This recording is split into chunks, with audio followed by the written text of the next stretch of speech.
Olá, pessoal, tudo bem? Boa noite para vocês.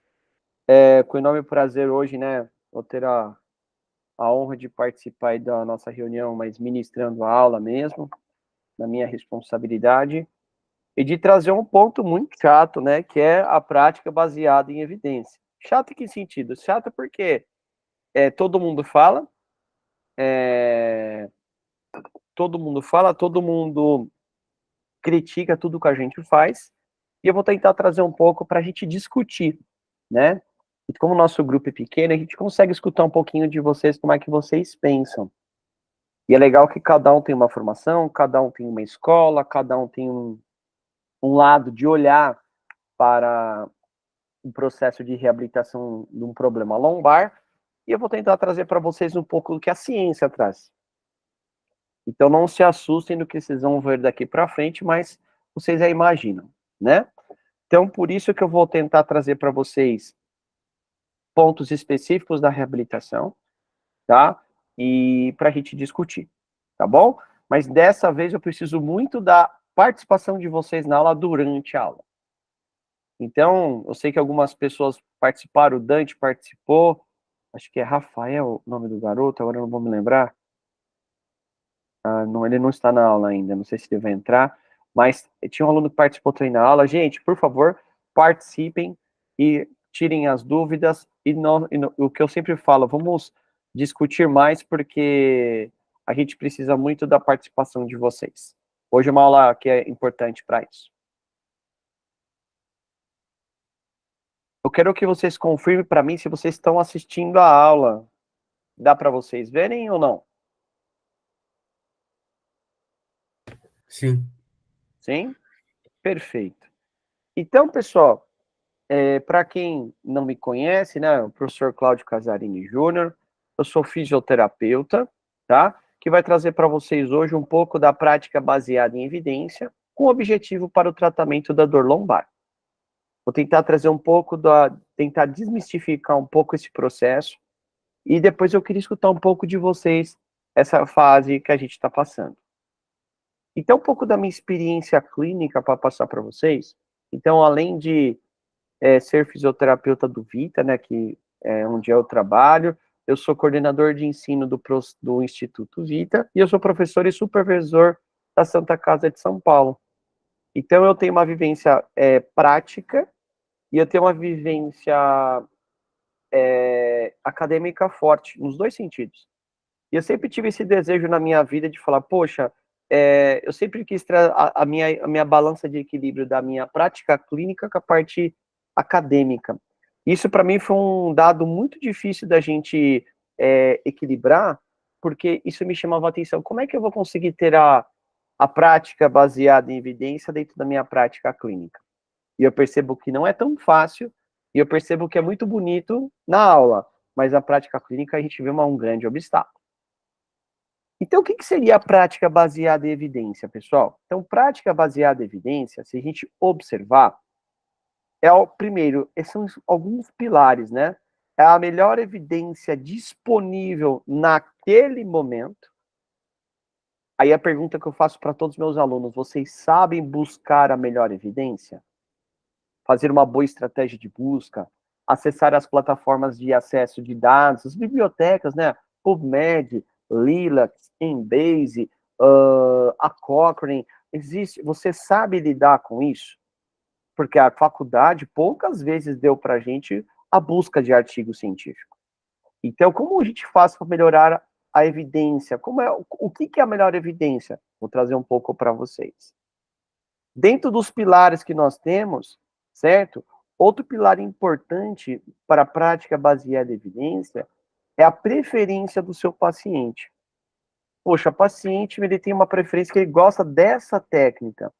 Então, se a gente se basear no Charles Wiley, que foi descrito e foi feito aqui também agora no Brasil, é escolher a melhor opção de tratamento. Então, você precisa pôr na sua balança a melhor evidência científica com a preferência do seu paciente. E somado tudo isso, a sua experiência profissional. Exemplo, um dos nossos alunos aqui é o Bruno Machado. Ele é um fisioterapeuta, estudioso, ele é um fisioterapeuta que tem uma experiência grande em osteopatia e também tem uma grande experiência em dor lombar. E também tem uma grande experiência em terapias manuais. Por que é importante? Então, o Bruno, ele tem o viés exemplo da terapia manual. Aí vou virar pro Bruno e falar, Bruno, desculpa, mas as suas técnicas de terapia manual não funcionam. Poxa, mas eu não posso negligenciar dentro da prática baseada em evidência que a experiência do profissional, o raciocínio clínico que ele tem, as experiências prévias não podem ser descartadas. Lógico, se o Bruno fizesse uma técnica, às vezes, no qual a evidência científica ela é extremamente criticada, exemplo, o uso da microfisioterapia, que ela é extremamente criticada, as evidências não são nada conclusivas, eu vou virar para o Bruno e falar, Bruno, será que a sua experiência profissional foi a melhor escolha que você teve, foi a microfisioterapia? Ele pode virar para mim e ele acreditar dentro dos pilares. Será que ele está fazendo a melhor prática baseada em evidência? É a primeira coisa que eu vou fazer vocês pensarem comigo. E dentro desses pilares do raciocínio clínico, a experiência prévia que o paciente tem de contato com o profissional. Eu tenho vários pacientes de características que não se dão bem com o meu tratamento, mas se dão muito bem com o tratamento do Bruno. Mas por que isso é importante? Porque o Bruno tem um outro perfil. O Cláudio, ele tem uma terapia manual apurada, mas tem uma aplicabilidade funcional também muito apurada. Então, muito exercício, exercícios funcionais, fortalecimento muscular. Não significa que o Bruno não faça, mas o Bruno, o foco dele é na terapia manual. Eu estou usando o Bruno aqui como uma pessoa, um profissional de referência para nós. Então, pode ser que aquele paciente que seja um pouco mais dependente, ele vai se adequar mais ao Bruno.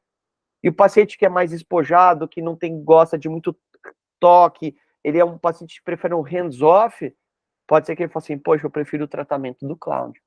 Porque o paciente, dentro do conhecimento dele, ele tem as suas próprias crenças, as suas próprias formas de pensar, as suas próprias estratégias. Então, isso faz parte do tratamento.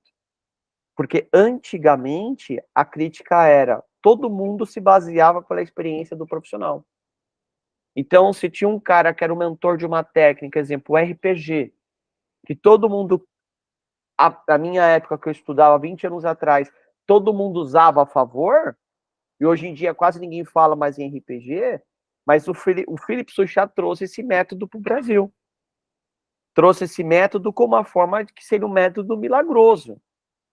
E com o passar do tempo, nas melhoras das evidências científicas, você percebe que ele foi sendo criticado. Então, quando você pensa em prática baseada em evidência, cuidado. Não é somente a ciência que está em peso. Tem que ter o profissional, tem a preferência do paciente, as crenças do seu paciente, o que ele tem de expectativa sobre o seu tratamento, além também da sua melhor evidência científica. Se a gente fechar esses 3 pilares, a tua chance de acertar, ela é maior. E quem que trouxe, quem que foi um dos mentores dessa prática baseada em evidência, né? Então, o professor Gordon, certo? Ele desenvolveu um método no qual ele criticava muito a medicina, onde, em 1991, ele fez um discurso no qual as opiniões e as crenças ainda eram fortemente sustentadas e que tinha muita influência no cuidado da saúde do nosso paciente, ao invés da informação ser solidificada. O que traz isso para nós? Certo? A gente tem que fazer um raciocínio e voltar um pouco atrás do tempo.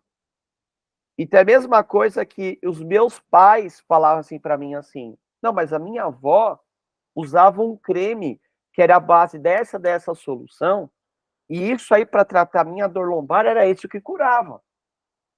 Então é uma crença que meu pai defendia, que a avó dele ensinou e ele acredita que aquilo era a verdade pura. Mas também, o que acontece? Tinham pessoas que aprendiam algumas técnicas e gostariam de vender essas técnicas ao mercado, defendendo a sua opinião. Mas estava baseado na ciência? Não. Então, o que acontece? A gente tinha que ter essa balança no qual eu tenho a experiência de uma técnica baseada pela experiência da ciência, para que tenha uma boa união, para a gente ter a medicina verdadeira, a medicina integrada, a medicina especializada. E é isso que a gente tem que ter. Então, em 1992, na Universidade do Canadá, né, o Dr. Gordon começou a desenvolver essa metodologia e começou a criticar. Falou assim, será que esse medicamento para tratamento de pressão arterial, esse medicamento que é aplicado para o diabetes, será que é a melhor evidência? Será que o mais barato não é mais eficiente que o mais caro? Aí o que acontece? Ele começou a arrumar uma briga de cachorro grande. Porque ele começou a pôr em xeque condutas que eram práticas consolidadas. Mas era pela cultura, pela crença e muito pela experiência do profissional. E nada muito pela medicina baseada na evidência. Então, isso é importante para a gente ter nossos conceitos.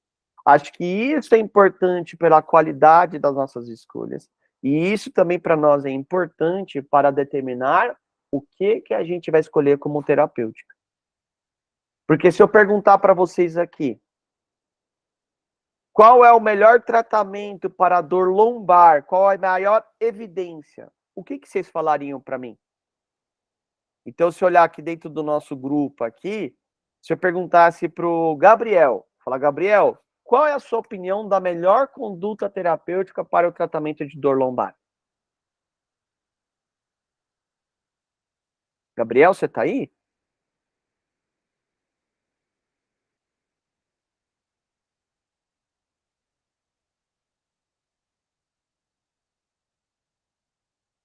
Não sei se você está conseguindo falar. Vamos ver outra pessoa aqui. Ô, Bruno, você consegue falar comigo agora e mostrar um pouco do que seria a sua opinião? Qual a melhor evidência que nós temos, Bruno? Oi, Boa Cláudio, boa noite. noite. Então, eu gosto muito de estudar também. Eu também gosto muito de estudar as evidências, né? E hoje a melhor evidência, não tenho dúvidas, que é o exercício. Mesmo, né, tendo a minha formação de osteopatia, né, eu deixo isso muito claro para todos os pacientes que eu atendo, né? Eu falo, eu vou fazer o contato inicial, vou te avaliar, vou fazer tudo que precisa de início, mas se você não sair do sedentarismo e tiver uma rotina de exercício, seu prognóstico vai ser reservado. Então, essa é a minha visão e hoje eu vejo que o exercício, né, terapia manual é exercício, mas o exercício para dor lombar é o principal, assim, a principal ferramenta. Dentro das evidências científicas, né? Não, Dentro da fisioterapia. Sim, eu acho que dentro da fisioterapia, né? Se a gente olhar para outras doenças também, é uma tendinopatia do manguito rotador, uma tendinopatia patelar, uma lombalgia, cervicalgia, o pilar principal é o exercício. É onde, né, Bruno, a gente consegue modular os nossos sistemas funcionais. Porque qual é o nosso desejo? É que a gente consiga ter funcionalidade. Então, quando a gente entra dentro da prática da evidência, a gente tem alguns pontos de atenção nas escolhas. Então, a gente precisa converter a necessidade da informação em uma pergunta. De tudo que nós fazemos. Poxa, será que a osteopatia que o professor Bruno faz tem evidência? Aí o Bruno vai falar, poxa, professor, mas osteopatia é uma nova profissão. E nem tudo ainda foi explorado. Tá, então a gente tem a experiência do profissional, que é uma capacitação, e as evidências ainda não são claras. Ah, mas para terapia manipulativa tem evidência? Tem. E é uma das técnicas dentro da osteopatia. E dentro das técnicas da osteopatia, tem coisas que o Bruno usa, tem coisas que o Bruno não usa. Como também tem dentro da fisioterapia, condutas que eu não uso para tratamento de dor lombar. Exemplo, as bandagens de kinesiotape. Então, rastrear a melhor evidência que corresponde à sua pergunta é fácil de ser feita? Não. É muito difícil. Por isso que praticar e selecionar a melhor evidência não é fácil. Por isso que as pessoas criticam muito quando você se respalda somente por isso aqui. E não é fácil acesso para todo mundo. As revistas você paga em dólar, você paga em euro, em libras. Poxa, aí custa lá 48 libras um artigo. Como é que você vai ter acesso ao material desse porte? E você precisa, além de ter o material, fazer uma avaliação crítica da evidência, onde você faz análise do tipo de estudo, os conflitos, e o grande problema da medicina e da saúde na avaliação científica é que muitos dados são manipulados. Tem muita revista que não, elas são predadoras. Então, isso, na busca da evidência, galera, a gente precisa voltar à tona e falar, caramba, não é tão fácil assim. Se fosse tão fácil, todos nós sairíamos da faculdade de cor sobre isso. E a faculdade tem dificuldade de ensinar. Exemplo, um grande problema de atenção para nós é o inglês. A escrita em inglês, a leitura em inglês para a gente é um grande obstáculo. Então, isso é importante para todos nós. Então, integrar a evidência, a experiência clínica, a resposta biológica do seu paciente, as características, os valores e todas as circunstâncias que envolve para isso, é muito difícil. A gente precisa sempre avaliar uma avaliação da eficácia, da eficiência na execução das etapas anteriores. Então, o que significa? Não é só tratar o meu paciente. Eu preciso ter experiência. Terapia manual, galera, precisa de um tempo de treinamento absurdo para ter uma boa mão. Eu tenho formação do Maitland, do Mulligan, estou fazendo a formação do Mackenzie, fiz a capacitação do PNF, mobilização neural, do PRT, de liberação miofascial. Cara, eu fiz todas essas formações. Tenho críticas para algumas coisas, mas eu uso a maioria delas dentro do meu conceito de tratamento. Mas onde que eu vou vendo? Porque nem tudo que eu falei agora tem evidência. E a minha capacitação, minha experiência profissional foi fazendo o quê? Isso eu não uso, isso eu tenho preferência, isso eu deixo de usar, mas isso faz parte do crescimento de vocês. Então, quando eu for trazer as evidências da dor lombar, não se assustam. Não se assustem, melhor dizendo. Porque eu vou trazer algo que a ciência está mostrando. Mas isso tem que ser um estímulo para vocês para tentar melhorar as evidências, promovendo pesquisa, estudo e capacitação de cada um de vocês. Então, sempre quando for tratar um paciente, é que nem uma pesquisa científica, faz a sua pergunta. Certo? Então, a terapia baseada em exercício é melhor do que um repouso para modificar a dor e função de um paciente com dor lombar crônica? É o que o Bruno acabou de comentar. O Bruno, dentro do conceito dele, ele já me respondeu, sim, paciente sedentário evolui pior do que paciente que faz exercício. Aí você vai montar o seu pico, onde você vai pôr a sua paciente, sua população, o que você quer analisar de intervenção, aqui o procedimento padrão de comparação, no caso é o sedentário, e o desfecho que você quer avaliar dor e função. Aí você faz as suas perguntas científicas, faz a triagem no sistema e você tem todas as suas respostas. A hora que você tem uma pergunta, é importante. E eu queria que vocês pensassem, quando vocês estivessem tratando o paciente de vocês, faça a pergunta para cada recurso que você aplica. Ventosa terapia, quem aplica? Agulhamento, quem aplica? Exercício de estabilização segmentar. Exercício funcional. Exercício de exposição gradativa. Terapia cognitivo-comportamental. Poxa, é tudo o que eu tenho que analisar de intervenção. E a pergunta que eu sempre me faço. Então, quando eu vou dentro de uma base de dados para fazer minha pergunta, olha o que vocês vão lidar. Embase, mais de 32 milhões de artigos. PubMed, mais de 34 milhões.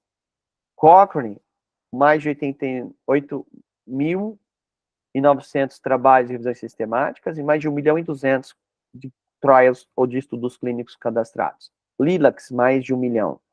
E Pedro, mais de 56 mil. Eu estou trazendo para vocês dados que envolvem os tratamentos.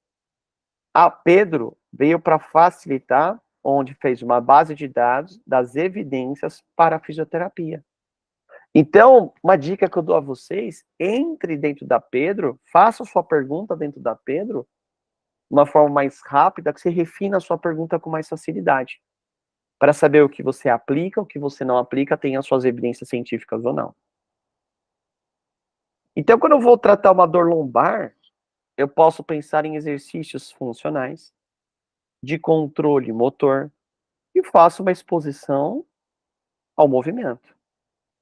E o que acontece muito, exemplo, com os aspectos biopsicossociais, agora eu vou fazer uma análise crítica sobre isso, que o aspecto biopsicossocial, ele trouxe para nós uma forma de tratar e olhar o paciente brilhante, mas ele trouxe também à tona o enfraquecimento do pensamento do fisioterapeuta. Porque muitas pessoas falam assim, concordem comigo, dor lombar? Faz lá uma massagem nas costas, dá um alívio da dor e faz bicicleta. Fazer bicicleta e fazer qualquer exercício é a mesma coisa. Então acabou, desculpe o termo, mas emburrecendo um pouco o raciocínio clínico. E qualquer coisa que faça, melhor. Tem um estudo do professor, acho que Léo Costa, que comparou fazer pilates comparado fazer bicicleta. E ele trouxe à tona que o resultado clínico é igual para pacientes com dores lombares persistentes. Então, para mim, isso é à tona. Fala, gente, será que a pergunta que eu tenho que fazer faz sentido clínico?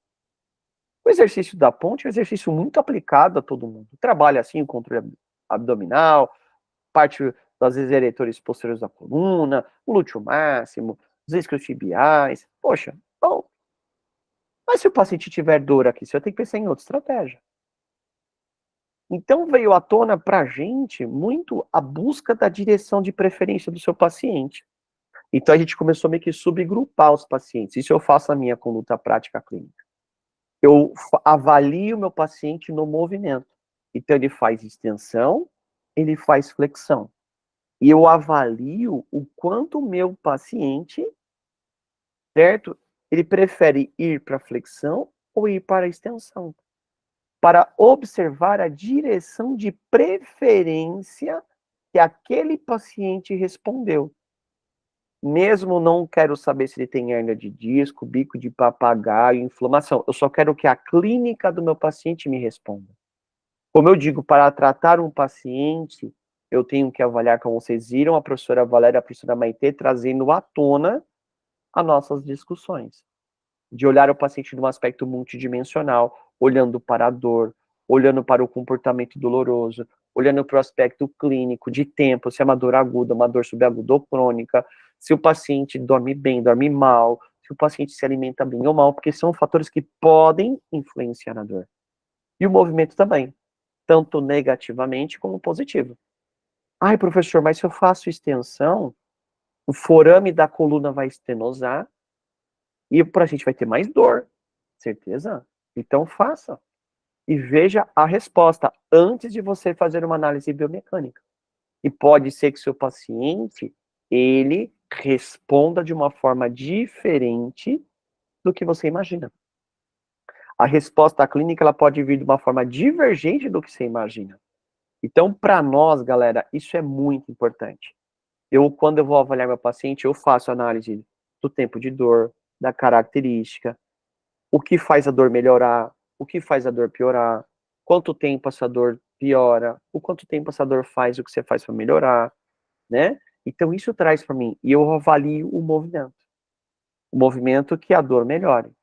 E pode ser que o paciente fale para você, fale assim, Cláudio, a minha dor tanto para extensão quanto para flexão incomoda. Aí você vai ter que fazer alguma análise mais delicada. Se você tem uma visão mais da terapia manual, às vezes fazendo um movimento de flexão do tronco e extensão, você olhando o seu aspecto clínico, fala, poxa, eu sinto um pouco de falta de mobilidade nesse segmento.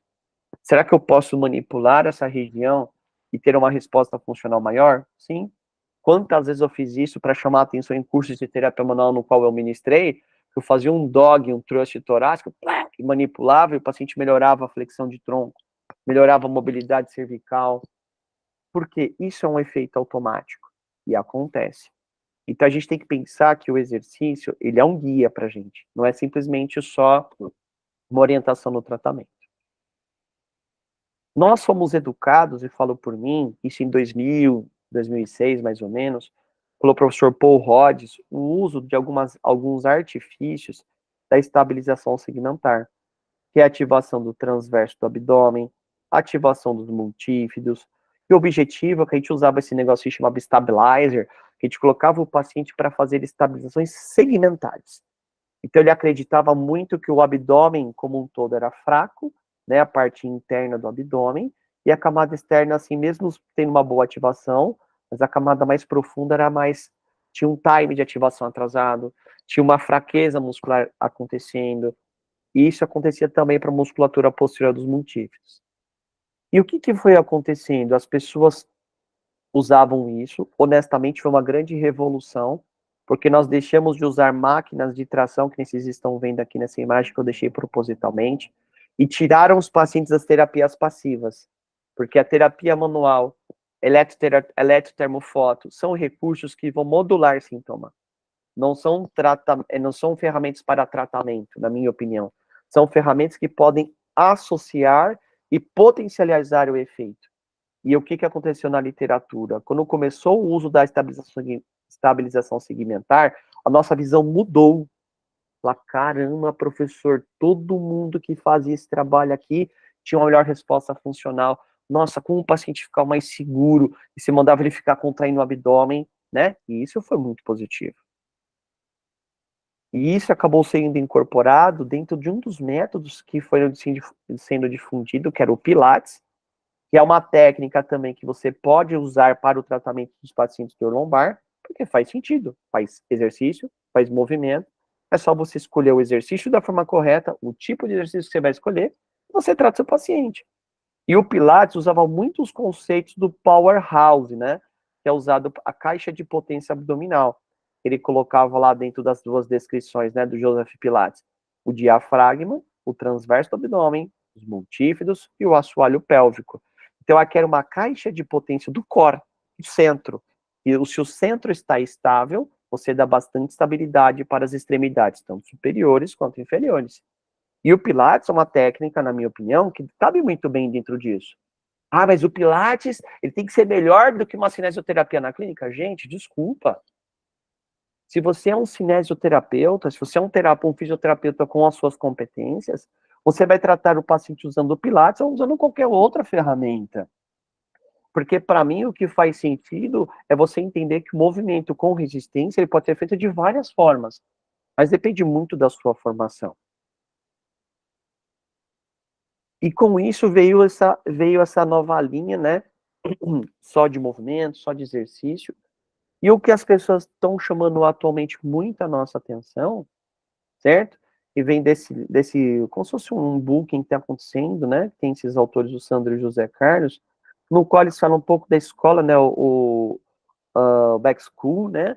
E a terapia cognitivo-comportamental, onde você faz a indução à função, você pode ser de qualquer forma que o paciente faça uma boa aderência. Pode ser na estabilização segmentar, que a literatura extremamente hoje critica, porque ele fala assim, você não precisa ficar ativando o transverso. Se você faz um exercício funcional com respostas e qualidades, você já ativa. Então, hoje a estabilização segmentar caiu um pouco à tona, mas não vejo problema em utilizar. Ah, mas eu estou gerando hipervigilância, porque todo mundo está pensando hoje numa circunstância onde eu levo em consideração o comportamento e a cognição do nosso paciente. Então, a gente tem que pensar que o nosso paciente, ele pode ser um paciente hipervigilante, exemplo, ele tem tudo, ele tem um pouco de medo de cinesiofobia, onde se você gerar, exemplo, ativação do transverso do abdômen, você pode gerar piora disso, né, ele fica pensando de segurar o abdômen o tempo todo, vai ficar não vai esquecer do tratamento lombar dele, ele vai ficar o tempo todo pensando e vai somatizar e piorar, mas a gente não pode esquecer que esse paciente vem junto com a sua situação cognitivo-comportamental, o seu comportamento em resposta às suas emoções, em respostas fisiológicas da persistência da dor e crenças que o paciente vai apresentar. Então, exemplo, amanhã a gente vai discutir alguns casos clínicos, onde eu vou pensar, poxa, mas o comportamento desse meu paciente é desse jeito, ele tem medo. eu tenho que respeitar, meu.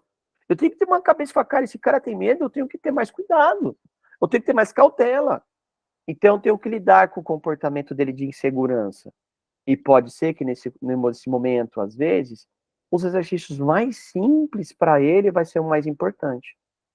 Certo? Aí você pode levar ele ao Pilates no futuro, você pode um exercício funcional no futuro. E isso dentro das composições funcionais, nós chamamos de exposição gradativa à função. A gente pode, às vezes, trabalhar a cognição e o comportamento da dor fazendo duplas tarefas. O paciente vai agachar e vai bater uma bola na parede. Então, quando ele bate a bola na parede e faz o agachamento, ele esquece da função do agachar. Ou ele neutraliza aquela função focado num alvo. E, às vezes, o paciente não pensa e executa. Então, a gente tem que lidar com isso, e isso é o futuro da nossa profissão. Poxa, todo mundo tem que fazer isso? Gente, nem todo mundo precisa de um refinamento tão preciso. Mas a literatura mostra que os pacientes com dor persistente podem estar associadas a essa dor mantida por crenças, comportamentos e mudanças na emoção.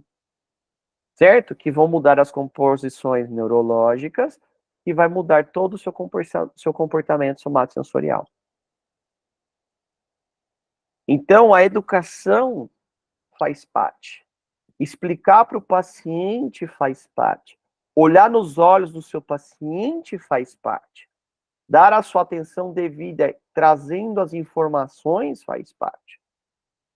Explique para ele que a dor lombar, em torno de 6 a 8 semanas, se for uma dor lombar aguda, vai evoluir normalmente muito bem.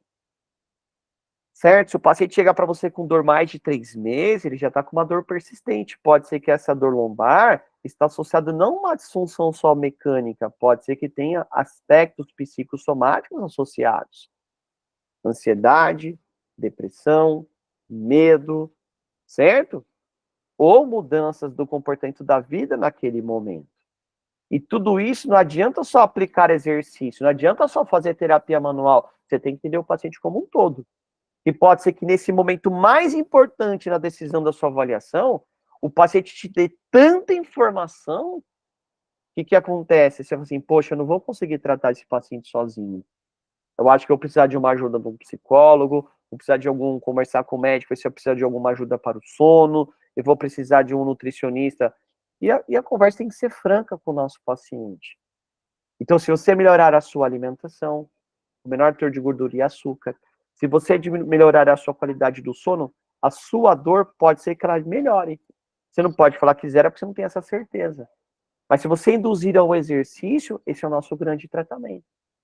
Então, se a gente parar para pensar, tudo que nós aprendemos de técnicas coadjuvantes é para facilitar a função.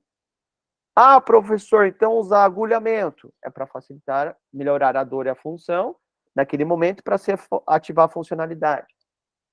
Usar qualquer técnica de terapia manual, pode ser. E qual que é a crítica desses recursos? Eu só mostrar para o paciente esses efeitos agudos, que é confortável, e ele fala assim, eu não quero fazer exercício não, eu vou passar com o Cláudio porque eu só gosto de fazer massagem e choquinho. E a nossa profissão foi muito banalizada há uns anos atrás pelos convênios, quando os nossos terapeutas só faziam TENS, calor e massagem, TENS, calor e massagem. Então isso é muito equivocado.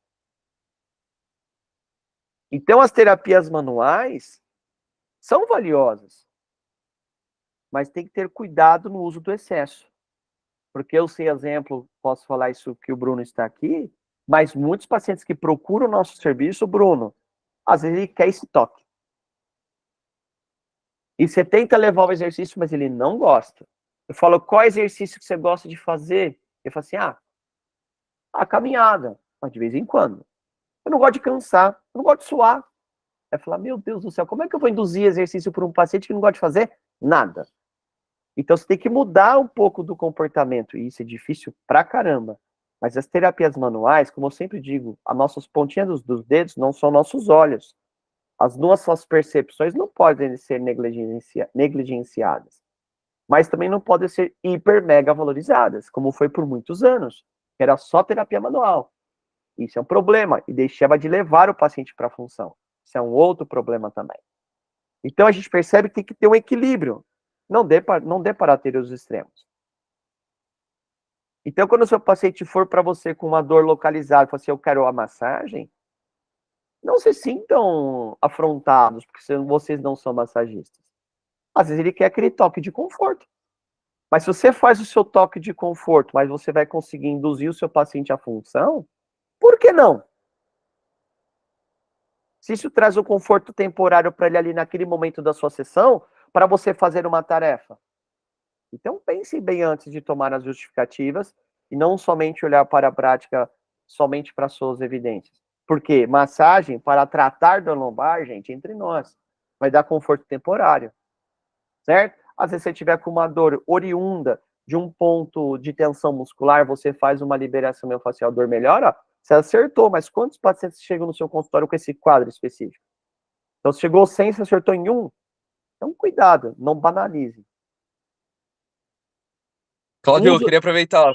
Opa, pode falar, Bruno, desculpa. Já que você puxou esse gancho, eu achei bem interessante. Eu queria até compartilhar um pouco aqui, né, da experiência.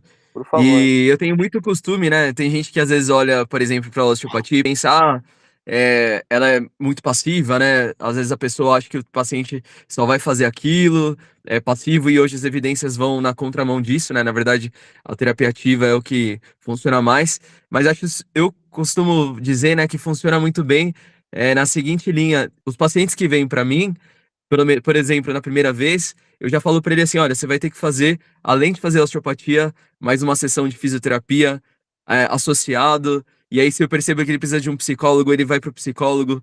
Se eu percebo que ele precisa de um nutricionista, eu também indico para o nutricionista. E eu acho que, assim, dá para trabalhar de uma forma distribuída, sabe? E ele ainda conseguir fazer ali comigo, enquanto eu vejo que é no início do tratamento a terapia manual, e depois ele continua só fazendo as terapias ativas conforme ele for evoluindo, e eu vejo que funciona de uma forma super legal. E não, mas isso é importante pra gente, porque às vezes, aqui às vezes alguns de vocês são fisioterapeutas bem jovens e lidam com isso, porque às vezes a quiropraxia, a terapia manual, osteopatia, o próprio Mackenzie, eles têm o costume, os mentores, de ver o paciente, às vezes, não de uma forma tão linear. Ver o paciente a cada 15 dias, uma vez na semana, mas deixa uma tarefa funcional o paciente fazer em casa. Então, o paciente tem que fazer ali a sua educação funcional sozinho. Isso é um costume muito americano, que faz parte, acho que, do medicina do futuro, que é chamada de autoeficácia. O próprio paciente fazer o seu tratamento e modular seu próprio sintoma. Então, às vezes, quando procura, Bruno, uma terapia mais passiva, a gente está aqui para criticar, para chamar a atenção assim, gente, nem todo mundo só faz isso. Nem todo mundo só massagem, entendeu? A gente tem que pensar que o exercício é o grande pilar. Mas se o paciente precisar daquele momento algo para tirar ele de algum fator específico, eu não vejo problema de uso. Mas se a gente olhar para a evidência, não vai ter evidência nenhuma, gente. Porque não é uma terapia decisiva. É uma terapia que vai modular um sintoma ou uma circunstância temporária. Tá? Então, isso para mim é importante. Porque é fácil eu chegar aqui e falar assim para vocês, galera, nada funciona, beleza? Obrigado, gente, boa noite. Porque a gente tem uma formação. E essa formação, ela, às vezes, a gente desvaloriza muito com o objetivo de chamar a atenção. Então, vamos tomar cuidado, tá bom? Nem tudo que a gente vai ver e aprender, a gente tem que tomar muito cuidado na tomada de decisão. Então, quando eu penso em eletroterapia, gente, eu sou professor de eletroterapia desde que eu me conheço quase na formação. Me formei e já comecei a dar aula sobre isso. Adoro. Foi minha formação, fiz o mestrado. Gente, tenho pesquisa, um monte de coisa em eletroestimulação, eletroanalgesia, uso do laser, ondas curtas, ultrassom, gente, um monte de coisa. Aí me pergunto, professor, mas você usa eletroterapia para todo mundo? Aí eu falo, gente, se você usar a eletroterapia para o bem, não vejo tanto problema. Como é usar a eletroterapia para o bem? Exemplo, laser, ultrassom, honestamente, raras vezes eu uso, tá? Eu vou explicar até pela evidência que eu vou trazer para vocês mais à frente. Mas eu, exemplo, o uso do TENS e da interferencial, se você usar, às vezes, o uso do TENS e do interferencial para modular o sintoma para facilitar uma tarefa, por que não? Kathleen Sluka, uma das grandes pesquisadoras de dor lombar, traz para nós o uso da terapia do TENS funcional. Então, às vezes você coloca o TENS aplicado, uma corrente, um TENS com aplicado ao paciente e pede uma tarefa. Então, você usou a ferramenta para conseguir uma função. Você conseguiu usar a ferramenta, às vezes, junto com uma terapia manual, para o paciente usar menor dosagem de medicamento. Por que não? Lógico, mas você vai usar aquilo por um momento, mas vai buscar a tarefa funcional. E essa tarefa funcional ela tem que vir ao mesmo tempo. O paciente tem que ser educado ao movimento desde o início. Você faz a tarefa da manipulação, você faz a tarefa da mobilização, você faz qualquer técnica no qual você tem a sua expertise e levou a funcionalidade. Porque se a gente for a fundo das evidências, vocês vão ficar tristes e bem chateados, como eu vou mostrar para vocês mais à frente. Uso do agulhamento da acupuntura, eletroacupuntura. O professor não tem experiência em acupuntura, não sou acupunturista. Mas eu vejo que é uma técnica que envolve emoção, a razão, a parte de modulação de sintomas, uma técnica que pensa em energia. Gente, aí você vai perguntar, professor, o senhor é racional, você é pesquisador, você acredita? Gente, eu não conheço a técnica. Mas se a gente procurar as evidências, vou mostrar para vocês mais à frente o que se trata.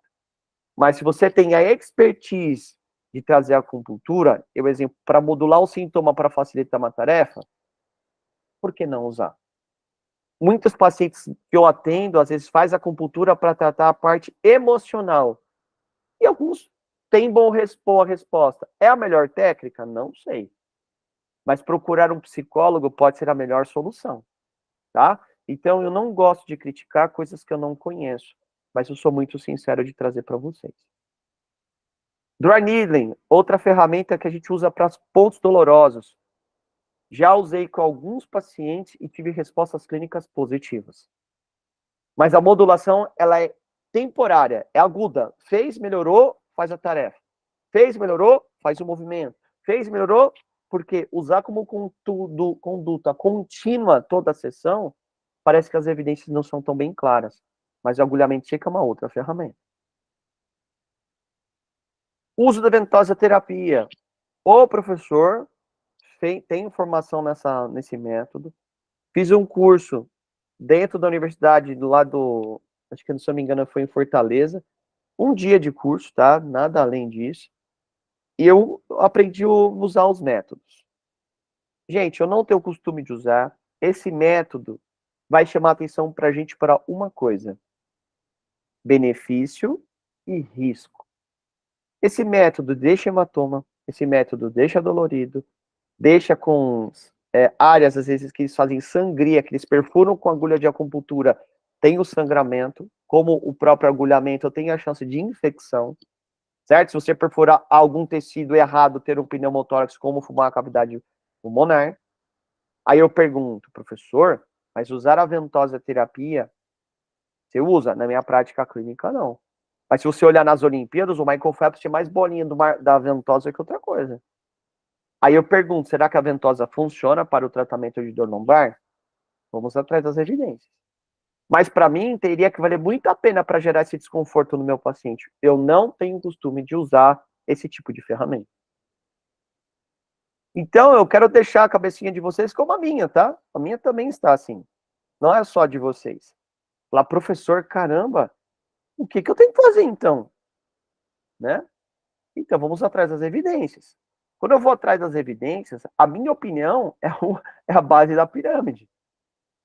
Eu tenho que buscar evidências científicas em meta-análise e revisões sistemáticas. Mas a gente vai esbarrar em um problema, porque existem poucos ensaios clínicos randomizados de qualidade. Então, o que acontece? Nós temos estudos ainda muito pobres que vão trazer detalhes muito precisos. Então, isso é praticamente grande parte das evidências que eu acabei vendo. Então, quando eu vou atrás da terapia por exercício para o tratamento de dor lombar crônica, que é o pilar que nós temos, essa revisão ela foi atualizada em 2021, então não está tão atualizada assim, mas a literatura é bem concisa atualmente. E eu sempre falo para vocês, a Cochrane, ela trouxe para nós, ela tem dentro do seu DNA, de trazer a melhor evidência para menor custo maior evidência pública. Se você digitar low back pain e lá end exercise therapy, vai te dar ali uma base da ciência. É uma base da Cochrane, a ideia é que a população simples do mundo use a plataforma para tomada de decisão. Será que o exercício funciona? Então vamos lá. Então, mostrar o exercício que ele colocou aqui como não tão delimitado, encontramos evidências de qualidade moderada de que o exercício é provavelmente eficaz para o tratamento de dor lombar crônica. Quando é comparado com nenhum tratamento, significa não fazer nada, ou cuidados habituais, ou placebo para a dor. Então, ficar fazendo terapias passivas e fazer exercício, pessoal, honestamente, a literatura mostra qual exercício. O importante é se movimentar. O Cláudio gosta bastante da terapia baseada nas respostas funcionais, a direção de preferência, certo? Para pacientes hipotróficos, que não têm consciência nenhuma de controle motor, eu uso a estabilização segmentar para ensinar, tá? E o Pilates e os exercícios funcionais, vocês podem usar com base no que vocês precisarem. Então, às vezes, eu uso o Mackenzie para modular a dor, uso a flexão da série de Williams, posso usar exercícios do Pilates que levam a flexão e extensão, aí cada um tem que ver a sua bagagem de experiência. Então, quando eu vou atrás do Mackenzie, né, eu fiz a parte inicial do Mackenzie, tá, para o tratamento dos problemas lombares, e para mim o Mackenzie, né, então eu fui atrás do trabalho aqui da Alessandra Narciso, do Matheus de Almeida, né, que foi um trabalho coordenado pela Lucila Costa, né, que é a esposa do Léo Costa, e eles trouxeram, assim, que as evidências mostram baixa qualidade ou muito baixa qualidade. Os efeitos do tratamento para dor e incapacidade. Então, assim, podemos concluir que o tratamento do Mackenzie, ele não é eficaz para o tratamento de dor subaguda e aguda, de dores lombares não específicas. Os caras quiseram morrer quando escutaram isso. Aí eu vou trazer um pouco da minha experiência. Gente, se eu seguir basicamente o método, certo? A gente tem que analisar a clínica de cada um. Porque, assim, nem tudo vai funcionar igual para todo mundo. Certo? O Mackenzie, a Alessandra Narciso, se eu não me engano, e o Matheus, eles fizeram o primeiro módulo do Mackenzie. Como é que alguém que fez um módulo do Mackenzie consegue ser tão criterioso como eles fizeram? E são dois alunos muito espetaculares, profissionais muito bons. A Alessandra está fora do Brasil estudando. Mas quando você vai atrás da evidência, essa foi a resposta que ela encontrou. Então, vamos fechar a porta de todos os consultórios que usam Mackenzie, vamos desligar os cursos, vamos parar de fazer o curso do Mackenzie lá com o professor liberado, porque não funciona. Gente, não é bem assim. Vamos entender um pouco mais e vamos analisar de uma análise fria e calculista que a ciência ainda não tem tantos trabalhos científicos nesse tipo de paciente, mas as evidências não favorecem o método. O Pilates, né? Também como parecido com o Mackenzie, nós não encontramos nenhuma evidência de alta qualidade, certo? Não há evidência de qualidade baixa ou moderada sobre a eficácia do Pilates, certo? Então, o que acontece? O Pilates é uma qualidade baixa ou moderada, sendo mais eficaz do que a intervenção mínima. Então, se o exercício é bom, por que o Pilates não? Eu me pergunto por quê, gente, se o exercício, vamos raciocinar comigo, exercício funciona, não específico. O Mackenzie envolve exercício. Por que o Pilates daria ruim? Então é uma coisa para a gente questionar como clínico. E eu estou levantando a bola para vocês aqui da minha opinião, mas eu estou trazendo a ciência embasada, porque segundo esse método, esse trabalho foi feito pela Thier, uma outra pesquisadora extremamente competente do professor Léo Costa, faz isso. Então vamos pensar. Mas eu fui atrás desse outro trabalho, um overview, onde fala que o Pilates melhorou o equilíbrio dinâmico, flexibilidade, certo? Dos pacientes com dor lombar, aumentou a resistência muscular, porque é um exercício resistido, certo? Houve evidências que admitem que esse exercício é eficaz para redução de gordura corporal, aumento de massa livre, redução de gordura a curto prazo. mas trouxe um dado para a gente. Se o exercício funcional faz isso, por que o Pilates não? Então, uma coisa para vocês pensarem. E quando eu fui atrás de um outro trabalho de 2023, falando envolvendo o exercício, e aqui me deixou intrigado, certo? Vocês percebem que o professor ele não está simplesmente jogando a teoria, estou trazendo um pouco da análise crítica e um pouco do meu ponto de vista pessoal também. Então, aqui nós temos uma revisão sistemática, uma meta-análise network, feito por um público chinês. Quando é um público chinês, a galera já fica com um passo preocupado da qualidade da evidência. Isso é, o mundo pensa sempre assim. Não acho certo generalizar para tudo. E numa meta-análise network, nós vamos ter o quê? Quanto maior for a bolinha azul, maior a quantidade de estudos. Quanto maior for a espessura da linha, maior a evidência. Então, exercícios do core, olha o tamanho da quantidade de estudos. Quando você simula o exercício multimodal ao exercício do core, a evidência é boa. Nenhuma intervenção específica. Aqui o cara não especificou, tipo exercício, qualquer outro recurso associado ao core, a evidência é boa. Outros exercícios associados a nenhuma intervenção, os exercícios também favoreceram. Treinamento muscular ao core, deu bom. Então você vai percebendo e fazendo uma leitura, que exemplo, yoga com core, as evidências não são tão claras. E tudo isso é para o envolvimento da dor. Terapia manual envolvida ao core, você percebe que a evidência ela não é tão espessa, a evidência não é tão clara. Certo? Fisioterapia associado ao core, olha só como a evidência não tão por aí. Qual que é o sentido que faz essa meta-análise network? É vocês analisarem e falar, gente, é uma confusão clínica. É, porque fisioterapia, para mim, envolve tudo isso. Mas, quando você faz uma análise de evidência, a ideia da meta-análise network é que você pega um conglomerado de técnicas e forma o melhor raciocínio baseado na evidência. Onde você tem mais estudos e mais espessura da linha, é onde você tem melhor resultado. Então, exemplo, o Mackenzie associado ao core, a linha não é tão espessa. Então, a gente tem que começar hidroterapia, quase não tem conexão com nenhuma ferramenta. É uma ferramenta que pode ser aplicada, por que não? Então, vamos olhar para isso como análise crítica. Isso também cabe para as funções físicas. E você vai perceber, aqui, o controle do core, atividades de fortalecimento, certo? E tudo tem uma quantidade grande de exercícios envolvidos. Então, é um grande pilar para a reeducação funcional. Então, é outra ferramenta que traz, mas sem especificidade do que é o melhor. Tá bom? Aí eu vou atrás para vocês e falo, professor, eu adoro fazer ultrassom. Será que a evidência é clara? Não há evidência que suporte a aplicação de ultrassom nas dores lombares crônicas. Terapia combinada, uso do ultrassom com a corrente elétrica, pode ser aplicado? Existem estudos para pacientes com fibromialgia que a modulação é rápida, mas não tem revisão sistemática para isso, tá? O ultrassom, gente, de verdade, eu não uso para minha prática clínica. Eu não sei se eles vão ter evoluções em relação à dosagem, mas as evidências não são claras. O uso da laser terapia. Não existem dados suficientes para tirar a conclusão concisa se o laser é bom para a dor lombar, tá? Mas eu estou falando de um trabalho de 2008.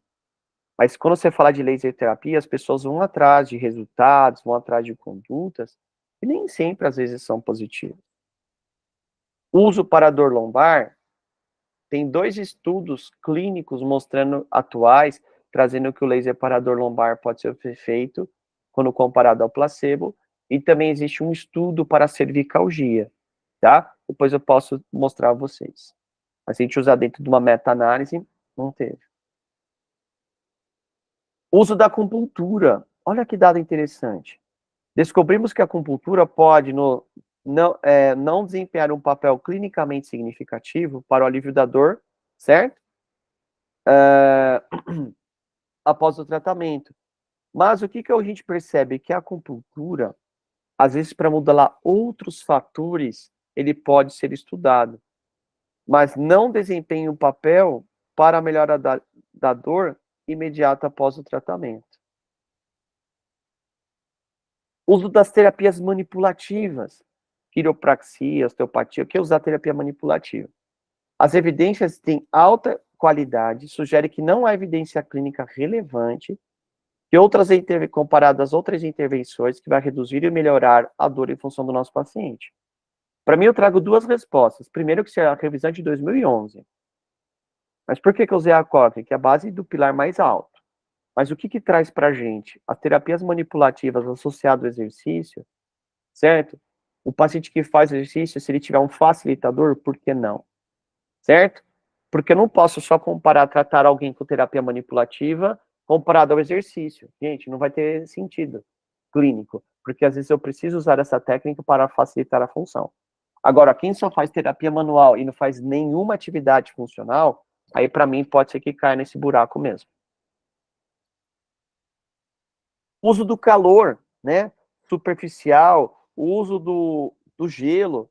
Então, as evidências aqui, se a gente for tratar a curto prazo, as evidências, gente, se a gente for prestar bem atenção, ela não tem um conflito, porque são poucos estudos que fazem isso. A última revisão da Cochrane em 2006, antiga pra caramba, certo? Mas não tem suposições da prática clínica que mostrem isso. Mas preciso de mais estudos clínicos. Agora, você acha que o mundo vai parar para fazer estudo clínico com calor e com gelo? Agora, onde eu uso o gelo na coluna? Em pós-operatórios, e o uso do calor. De verdade, galera, eu gosto, às vezes, de usar o calor para gerar um relaxamento, para fazer alguma terapia mais manual, em alguns pacientes que têm respostas clínicas melhores às terapias passivas, mas para modular a dor, para levar a função. Então, quando a gente pensa nas massagens, você vê que tem uma baixa confiabilidade na efetividade. No da dor aguda, subaguda ou crônica, certo? Mas se você tiver uma expertise e funcionalidade, você lembre, você não vai tratar a sua dor, certo? Você não vai tratar a lombalgia, você pode tratar um sintoma ou gerar um conforto para o seu paciente. Uso do agulhamento seco, a literatura é concisa trazendo que traz melhoras agudas, tá? Agudas, usou, o sintoma melhorou, colhe função. Não dá para ser só usado como conduta única. Uso de ventosas terapias. Não existem revisões sistemáticas sobre isso, tá? As terapias por ventosas secas, né, esse estudo feito pelo pessoal do Rio Grande do Norte, tá? E detalhe, a gente fez um na Santa Casa, que vai ser publicado logo, logo também, que não mostraram que o uso da ventosa terapia, certo? Simulado ao placebo, não houve diferença, gente. E o nosso trabalho também mostrou a mesma coisa, mas esse trabalho só fez ventosa. Nós fizemos ventosa associada ao exercício. Um grupo fez ventosa associada ao exercício, o outro só fez exercício. O desfecho foi o mesmo. Então, para nós, da Santa Casa, o uso da ventosa terapia, opinião do professor Diego Galassi também, que é o cabeça dessa pesquisa, gente, não tem por que aplicar em nossos pacientes.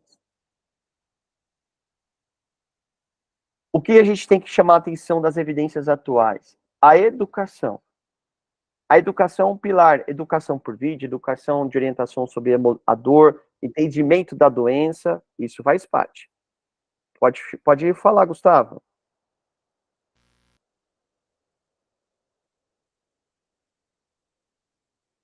Gustavo, pode falar.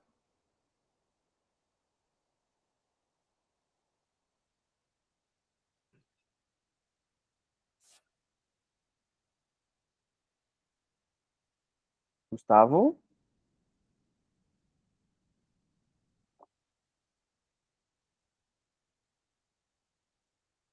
Tá, tudo bem. Gustavo, você pode fazer a sua pergunta, só vou continuar, aí eu leio a sua pergunta, tá bom? Então, quando a gente pensa do material para educação de exercícios online, educação com booking, foto, vídeo, gente, vocês podem usar qualquer forma de educação. Eu não acredito que isso é fazer mal a ninguém, porque você a ideia é que você ensine o paciente a trabalhar com seus sintomas e responder dentro das suas funcionalidades. E isso casa muito bem com o nosso modelo pensando do cognitivo comportamental. Existe revisão sistemática com meta-análise, mostrando que a terapia cognitivo comportamental é benéfica para os pacientes com dor lombar crônica, para melhorar a dor e incapacidade, evitando o medo e trazendo a alta eficácia à tona. Então, o paciente ele consegue trabalhar, modular o seu sintoma baseado nesse conceito. E, gente, honestamente, a gente tem que generalizar muito e tomar muito cuidado, porque a gente sempre vai tentar falar assim, tudo é BPS agora, professor. Não. Isso a gente tem que chamar a atenção, porque um tipo de paciente específico que chega no seu consultório, esse tipo de terapia vai ir bem. Então, a gente tem que tomar bastante cuidado. Então, quando a gente procura um guideline, como esse da JOT de 2021, que é o último que saiu, né? A gente não pode esquecer que um guideline tem as evidências, que é um guia de orientação. E a JOSPT, ela é extremamente evidenciada. Mas lembre que os guidelines, diferentemente das revisões com meta-análise, porque os guidelines têm opinião dos especialistas, tá? Não esqueçam disso. Então, quando vocês analisam a evidência desse guideline, que é um resumo de tudo que nós vimos agora, olha que interessante. Os exercícios, praticamente, têm as notas altas, A e B na sua grande maioria. Mas tem uma letrazinha D aqui, ó. São técnicas de direção de preferência usando a técnica da atração. Não é indicada. Mas exercícios, certo? De mobilização. Ó, tá vendo aqui, ó, os thrusts, certo? Na articulação, vai ajudar a terapia manual? Vai. As terapias, certo? De mobilização, vai reduzir a dor e função do seu paciente, tracionando os membros inferiores? Vai. Certo? Então, tudo que a gente for pensar, exemplo, em terapia manual e movimento, pode ser que você tenha grande facilidade. Quando a gente pensa no sistema de classificação, né, que é o TBC, né, tratamento baseado em classificação. Esse paciente aqui, ele melhora em flexão, esse paciente melhora em extensão, esse paciente, ele só vai para terapia manual. Mas dentro do TBC e do MDT, gente, a gente vai perceber que as notas ainda não são tão favoráveis, tanto para as dores agudas ou crônicas, tá? A gente percebe que é um nível de confiança moderado, porque o MDT ou o TBC, eles usam a resposta clínica para o tratamento. É o jeito que eu trato o meu paciente. Mas quando vocês pegam dentro desse modelo, eles separam assim, ó. Paciente que melhora em extensão, paciente que melhora em flexão, paciente que melhora em tração, paciente que só precisa fazer exercícios de estabilização e técnicas manipulativas. Somente 25% dos seus pacientes vão entrar dentro de um grupo. Os outros 50% podem migrar de grupos. E os outros 25% não vai encontrar lugar nenhum. Mas quando eu penso no MDT e no TBC, para mim é um guia de orientação para quem tem dificuldade de entender o seu paciente. Pode ser somado o MDT ou TBC associado à terapia cognitivo-comportamental, pode ser um grande sucesso. Então, são circunstâncias que a gente pode, no futuro, associar. As terapias baseadas por exercício são as maiores notas, né, como vocês vão ver. Só para as dores lombares agudas, o exercício, né, gente? Se a gente prestar atenção também, vale a pena refletir um pouco, né? Que o paciente às vezes não vai responder muito bem, mas pelo quadro clínico, ele precisa de uma conduta para auxiliar na modulação dos sintomas. E a educação são as maiores notas. Educação pós-operatória, educação para dor lombar aguda e a crônica. Caramba, professor, então a educação é o pilar? Então você tem uma boa educação, que normalmente envolve a funcionalidade. Induzir o paciente ao exercício, não tem problema. Usar as terapias manuais para modular o seu sintoma. E se você for formado dentro do sistema de classificação de grupos e saber utilizar em seu favor e não defender sua ferramenta, por que não usar? Então, essa mensagem final eu quero deixar para vocês. Nenhuma técnica vai ser soberana. Certo? O exercício a gente já percebeu que ele tem as nossas respostas. A gente pode usar no sistema de classificação associado à educação para ter grande sucesso. E essa é a forma que eu tento mesclar as ideias e trazer as maiores evidências para vocês. Certo? E vamos lá, pessoal. Então, para a gente finalizar o dia de hoje, eu queria que vocês me ajudassem com perguntas e considerações. E o Gustavo trouxe uma aqui. A ventosa está muito mais atrelada a pacientes com alteração psicossocial, pois às vezes usar para ganhar o paciente, às vezes é legal usar para ganhar o paciente. Quando ele gosta, ele acredita naquilo, pois, como você falou do Michael Phelps, então você pode realizar a troca do exercício em pacientes quando o paciente é mais resistente, entendi. A sua questão, Gustavo, tá levantando assim, meu paciente prefere fazer uma terapia manual, e como um princípio básico. Aí você escolheu a ventosa. Cara, de verdade, assim, o que eu penso? Quando eu uso a ventosa terapia, eu tenho que ter na minha cabeça que ela não vai mudar o meu desfecho de tratamento. Mas dentro das escolhas, você tem a sua experiência e vontade do seu paciente, aí você vai pôr dentro do pilar o risco. Ah, cheio de hematoma, dói. Será que tem vantagem? Às vezes eu posso falar para o paciente, ó, já que eu não vou fazer ventosa, mas eu vou fazer uma técnica aqui de mobilização articular. Tá bom, vou fazer uma técnica de mobilização articular, você vai responder bem, certo? Para que eu consiga trazer mais efeito ao meu paciente? Por que não? Então, Gustavo, eu não tenho essa linha para ventosa, porque eu acho que além de gerar um estresse desnecessário, gera hematoma e tem alguns riscos. Então, eu prefiro usar técnicas, às vezes, de terapia manual, de mobilização, para fazer essa modulação temporária. Lógico, se o paciente quer fazer e os pilares, um dos pilares é a opção do paciente, a escolha é dele. Aí, decisão sua de usar. Você vai estar errado? Não, você está partindo do pilar, que é a escolha do seu paciente. Mas você sabe que a evidência não existe e você sabe que, na sua opinião, aí é sua escolha. Alô? Oi, Gustavo. Oi, agora funcionou. Então, na verdade, é que eu não consegui jogar as informações aqui que eu estava pensando. No caso, eu estava pensando assim: você pega um atleta. Isso é a mesma coisa as bandagens. Eu não sou adepto a usar bandagem. Mas, por exemplo, você pega um atleta, nossa, ele não se sente confiável com aquilo. Aí você faz uma bandagem rígida, ou até mesmo faz o kinesiotape mesmo. Aquilo para a confiança do paciente, para você ganhar ele e trazer o paciente para você conseguir fazer sua terapia. Claro, tem os seus riscos, a ventosa. Eu vou falar, eu uso bem pouquíssimo, assim, é mais aquilo, nas crenças do paciente. O paciente chega solicitante, vamos dizer assim. Ai, nossa, eu queria fazer aquela ventosa, tal. Mas, assim, eu já pensando que aquilo não vai mudar meu curso.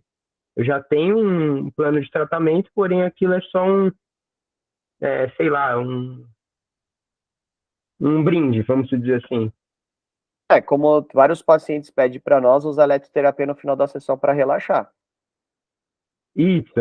Não vai mudar mesmo. nada, não vai mudar nada no Isso. tratamento. Mas Foi mais ou menos. Mas a eletroterapia, para mim, às vezes, ela não gera nenhum ferimento. Às vezes eu falo ao paciente, eu tento às vezes convencer, eu falo, cara, não, vou tentar fazer uma outra técnica, ver se você responde melhor. E vão tentar tratar, mas é a sua visão. E aquilo, a gente tem 3 pilares. Uma é a sua experiência e do paciente. Se você quer fazer isso, a opinião é sua. Você está embasado pela ciência? Não. Entendeu? Essa é a nossa crítica, entendeu, Gustavo? As evidências mostram que não. Mas é aquilo, o paciente quer. Você quer trazer o objetivo de ganhar? Exemplo, paciente com dor lombar, vai no médico e uma ressonância. E qual que é a evidência de ressonância para tratamento de dor lombar? Qual que é a consistência do dado da ressonância com a clínica?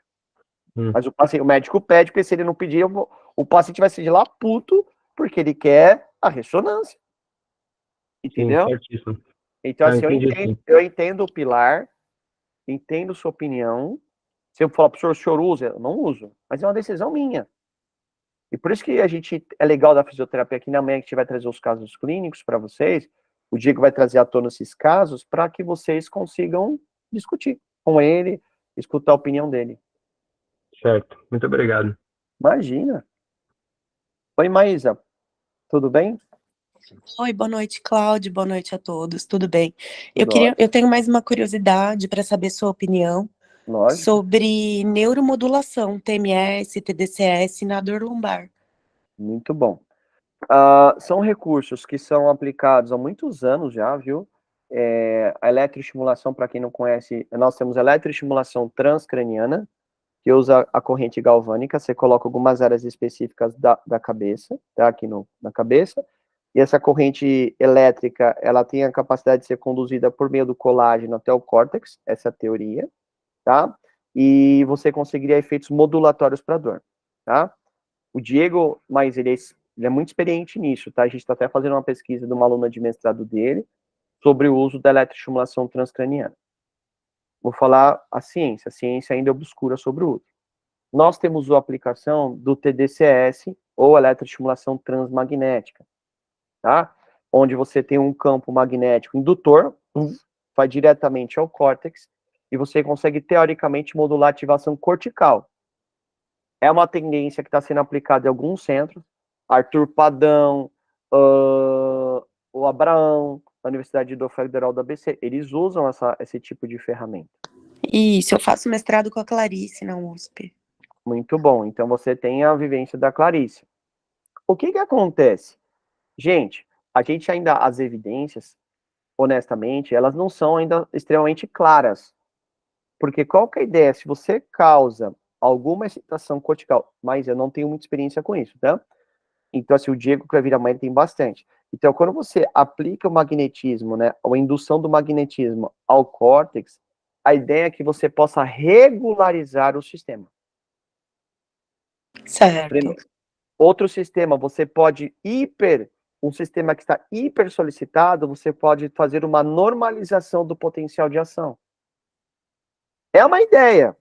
Agora, precisam de estudos clínicos. Se a gente for aqui entrar dentro de uma base de dados e procurar a resposta, você já sabe qual a resposta, não sabe? É obscuro mesmo. É obscuro. Obrigada. Imagina, mas assim, de verdade, acho legal você guardar essa pergunta para amanhã.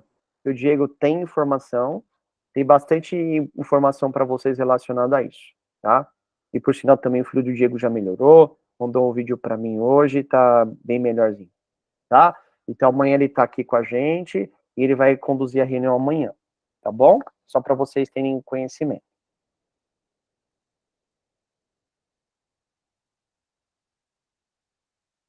Alguém tem mais alguma pergunta, pessoal? Uma coisa importante, tá? Para quem não conhece, esses métodos de neuromodulação também é muito usado para pacientes com dor persistente. Que tipo de estudo você está fazendo lá, Maísa? Eu tô definindo ainda, mas eu vou estudar dor lombar, amnésia glútea, de repente hiperativação de quadríceps. Mas eu acho que não vai ser pesquisa eu não sei, eu tô pensando, tô definindo ainda se eu faço observacional. Entendi. Todo estudo clínico, você vai ver isso muito bem com a sua orientadora, que você precisa de bastante tempo, né? Mas, eu acho, assim, que quando você fala de uso do TDCS, porque esse sistema que a Maísa comentou, ele serve tanto para estimular, mas tanto para avaliar a ativação cortical, né? Às vezes você dá um estímulo no córtex, e você vai até seu quadríceps dê uma resposta, aí você consegue captar por eletromiografia, fazer uma leitura das vias de condução. Então, eu acho que é o futuro, mas eu torço para que seja, porque eu acho que a gente vai vir com coisas boas. Já fiz piloto, já fui voluntário, junto com o professor Abraão, fiz uma prática lá na faculdade. Cara, eu acho que é uma coisa legal. Eu tenho minhas preocupações somente com a eletroestimulação transcraniana, porque eu não sei como a corrente elétrica contínua atravessa a calota craniana para chegar ao córtex, mas a transmagnética chega, gente. O que eu fiz em mim e o tranco é grande. A hora que você dá disparo no córtex, o quadríceps dispara, né? E é bem legal. Mas é uma coisa que no futuro, para quem se interessar, é bem interessante. Pessoal, alguma pergunta, alguma dúvida? Pode falar, Matheusinho.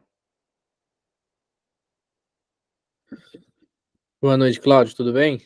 Boa noite, tudo ótimo, Matheus. Ótimo. Cláudio, eu tenho uma dúvida. Por exemplo, um paciente hipotético, ele tem uma dor lombar crônica, é um paciente ativo, ele tem aderido ao tratamento, tem apostado nos exercícios também, e exercícios entre esses, trabalho de core, glúteo, trabalho isométrico, dissociação de quadril, enfim, de tudo um pouco.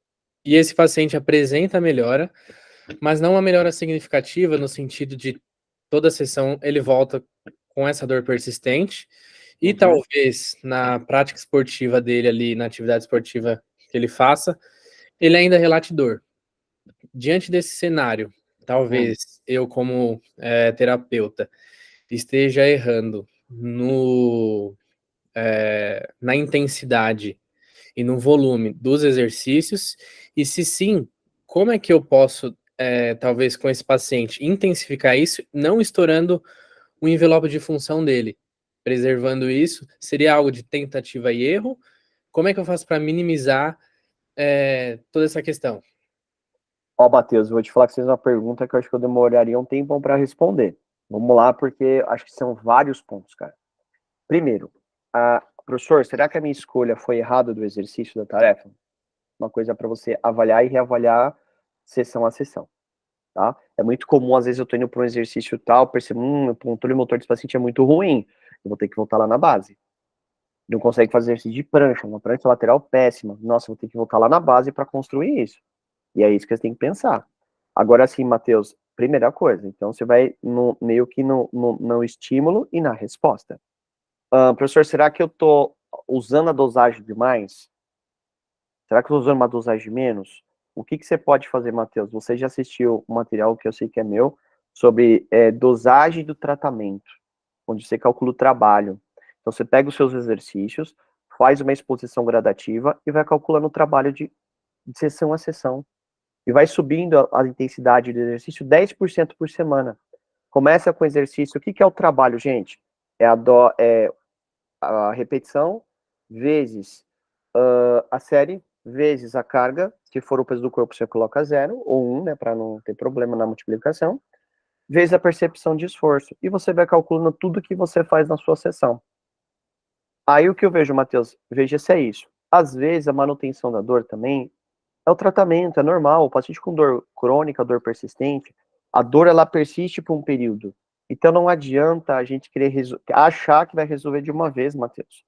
Às vezes a tendência é a gente entender, falar, caramba, o paciente ele vai melhorar aos poucos, certo? Pode ser que esse finalzinho venha associado a algum costume não favorável.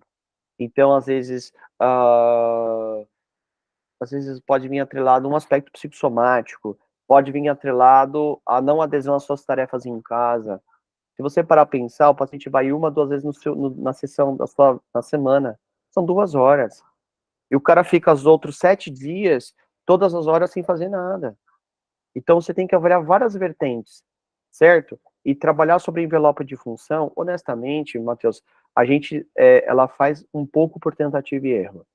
Mas você tem que ter experiência na expertise em analisar isso do seu paciente, tá? Respondi, Matheus? Perfeito, Cláudio, respondeu sim. Obrigado, viu? E se tiver mais dúvidas, você sabe que você só sentar comigo e conversar, tá bom? Fechado, obrigado. Imagina, eu que agradeço. Pessoal, então não tem mais perguntas, né? Nós passamos um pouquinho da hora, mas fico muito feliz, não tem problema. E amanhã nós teremos a aula do professor Diego, tá? Os casos clínicos, se não me engano, são 4 casos clínicos que ele vai trazer para vocês, vai discutir, vai debater, tá bom? Então acompanhem com eles. Eu preciso que amanhã vocês venham preparados para discutir, certo? E é legal escutar um pouquinho da expertise dele. O raciocínio dele às vezes é um pouco mais. Não funciona. Fake.